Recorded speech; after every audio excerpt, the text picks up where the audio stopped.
Now, part of the grey areas within Nigeria's democratic process is the role of the legislature in budgeting. While the budget is the executive's expenditure plan for a given period, the legislature should act as a check in ensuring that the executive is responsible and transparent in allocating public funds. But how well has the legislature carried this out in the face of concerns over what is now known as Constituency project?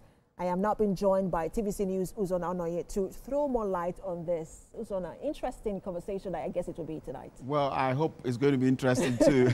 Okay, but so let's go straight to it to explain first of all what Constituency project means to an average Nigerian, or what it should be.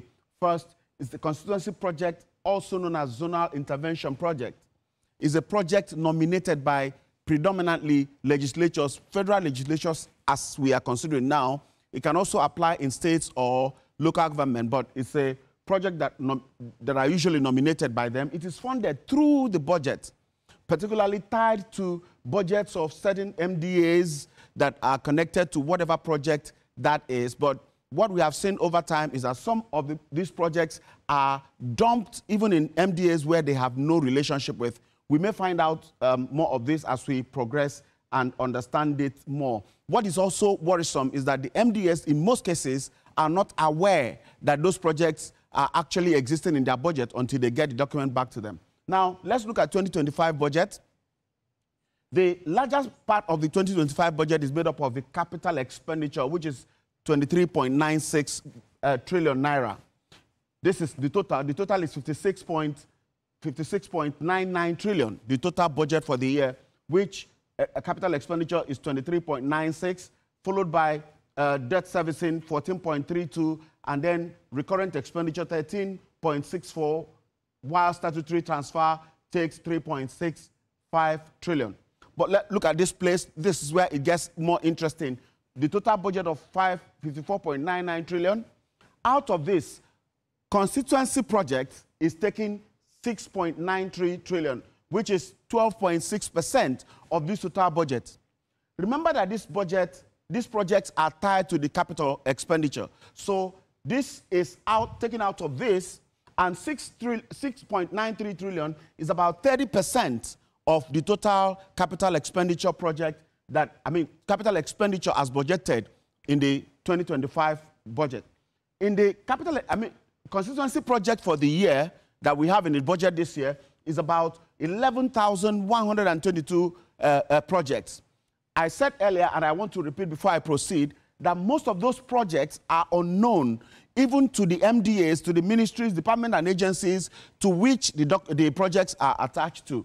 We'll find out more about this. But before we proceed, there was an analysis done by Budget. We all know about Budget, where they listed out the total of projects tied to different ministries and agencies and the amount, and the breakdown is a bit staggering. However, it is important for everyone to understand that Constituency project didn't start today. So I want to go back a little bit for us to take it back from then and then come back to where we are. In year 2000, former President Olusegun Obasanjo refused to sign the appropriation bill for that year because he found out that there was 2 billion naira projects inserted into the document that he was not aware of. I will state here now that, as you read in your intro, that the budget is the document of the executive, their spending plan for the year. So it is their document. And so when he found out that there was 2 billion naira inserted into it, he refused to sign it. Yes, there was an arrangement later, and then a consensus was arrived at. In 2011, President Goodluck Jonathan had a similar experience, where he found out that the government proposal was moved from 120 billion to 232 billion. He refused to sign again.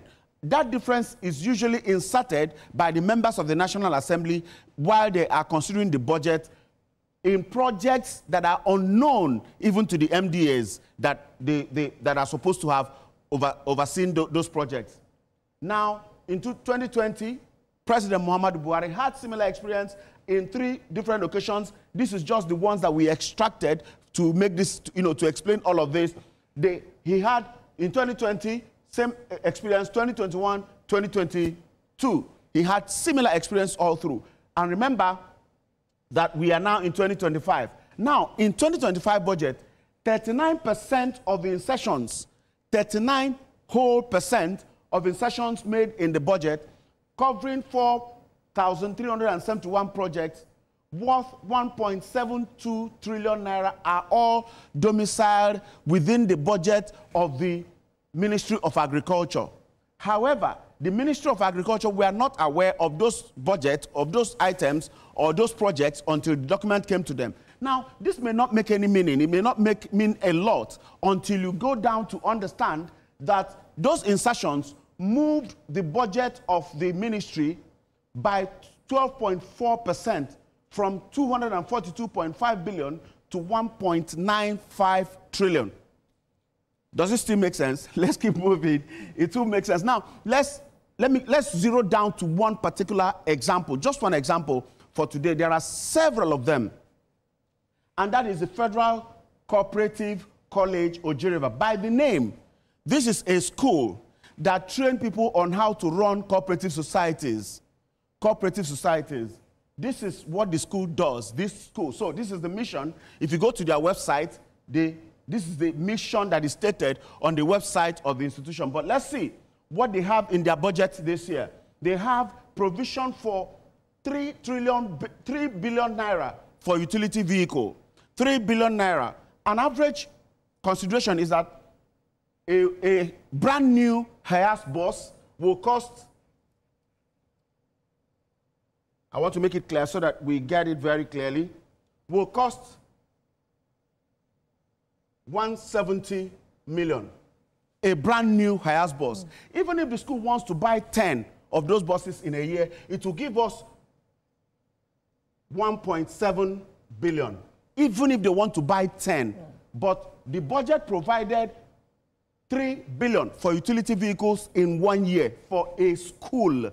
Now that school has 1.5 billion for rural electrification. A school have 1.5 billion for rural electrification project in Rivers State, a school located in Enugu State. The school also has 1 billion naira for solar electrification project in Enugu State, a school that trains people on how to run cooperative society. So you understand, is it making sense now? Yeah. That the National Assembly members who prepare this budget have whatever projects they have and dump it into the budget, expecting the MDAs who have those budgets to implement them. There are a few other examples that you can look at. Just a few other examples. This is Federal College of Horticulture, several of them. Time will not permit us to dwell on them so much, so we just move on to conclusion.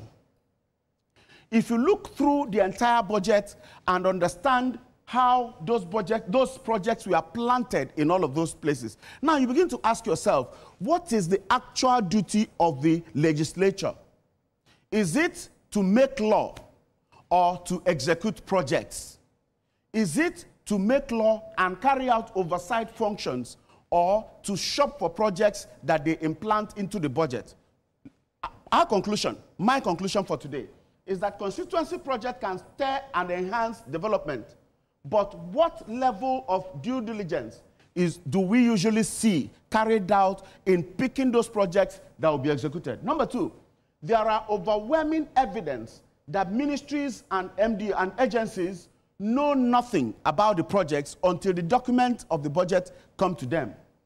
Number three, the legislators who have oversight responsibilities now initiate and nominate projects. Who now scrutinizes those spendings, those allocations? That should have been the job of the legislature, to sit and scrutinize whatever the ministries and agencies and departments are bringing. Now, in reverse, they are providing those things. Now, who should do the scrutiny of those projects? Number four, it is a tempting assumption that the entire constituency project arrangement, as we have in Nigeria, is wrapped in corruption. I play safe to say that it is an assumption, but it's a very tempting one until somebody proves us wrong on that. Number five, it could then be said that the legislatures are now encroaching into the duties of the executive. at the federal, state, or local government. Number 6, perhaps the end, this current assembly now has a chance to redeem itself by reversing the trend. Let the lawmakers make the law and allow the executives to do their job. This conversation will not end here. It will continue. And we hope that those people that feel that, oh, they are saying what they are saying because they do not understand how the budget works, please come and explain to us how the budget works or how budgeting works. We will be glad to learn from you. And that's it for today. This is really brilliant, very revealing and extensive, because you have given credibility to the conversation around the issues, just that controversy around constituency budget. For those who are calling, say, look, scrap it. It really doesn't, for some people, doesn't make sense to them, almost like a duplication of duty. And then one of the things you also said that got me thinking is that, so when we hear that the budget for the Ministry of Agriculture or Finance or whatever is this amount, we should get thinking that it might not actually be that amount, that what they are going to get is probably a fraction, of what we have heard on the news, because again, constituency projects are part of that.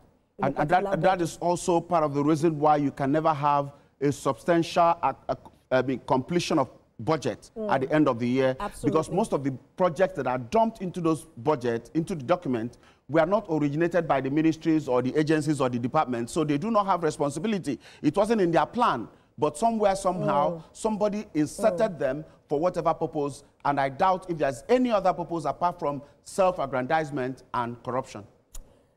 Hopefully, Nigerians get thinking about this and begin to talk about it. Thank you so much, Uzana. This was really brilliant. My pleasure. Thank you.